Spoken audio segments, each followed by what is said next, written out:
I'm Roby Cogswell, full name Robert G. Cogswell. My dad was a Presbyterian minister, and we moved to Shelbyville, Tennessee, Shelbyville, in 1959. There were several things in my boyhood that kind of teased my mind about folklore. Wireman Streeter was an African-American guy in town who made Tennessee walking horses out of coat hanger wire. Incredible character in our town named Uncle Pete Pilkington. He was playing a genuine Uncle Dave Macon banjo. These were people that were in my immediate community that sort of, wow, this is neat stuff, you know, this ain't on the books. Going to a graduate program at Indiana, beginning in '74, it made me aware of the prospects of public folklore. Meanwhile, back in Tennessee, the Tennessee Arts Commission had one of the first, if not the first, folk arts funding program for a state agency.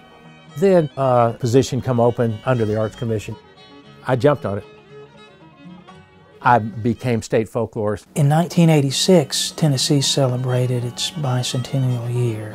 Our legislature granted some funding to the Smithsonian Institution to put on their 2-week-long festival in Washington, D.C. on the Washington Mall. Roby Cogswell and I were given the principal responsibility of developing the artists for that event. And we did some wild and wonderful things in 1986 on the Mall. It was remarkably beneficial for me to get that kind of intensive orientation to the entire landscape as far as what was now known folk artists. Once I connected with Roby, he was a godsend to us to be able to help us understand what's in the collection, what needs to be in the collection, where we need to go, what we need to get.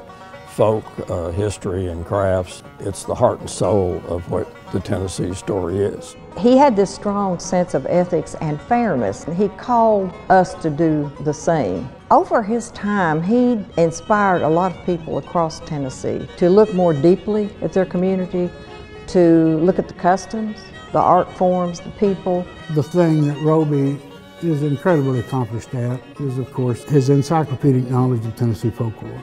Over 30 years, I guess, he's documented just about all aspects of traditional arts in Tennessee.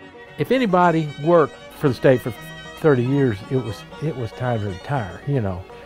I did want to wrap it up and leave something of my experience there for future consideration of people interested in this stuff. And the library convinced me, well, that's a place. It now has a priority and a real sense of mission about this. His legacy is professionally documenting for future generations the heart and soul of Tennessee, which is the folk life tradition of this state. And that's a heck of a legacy to have.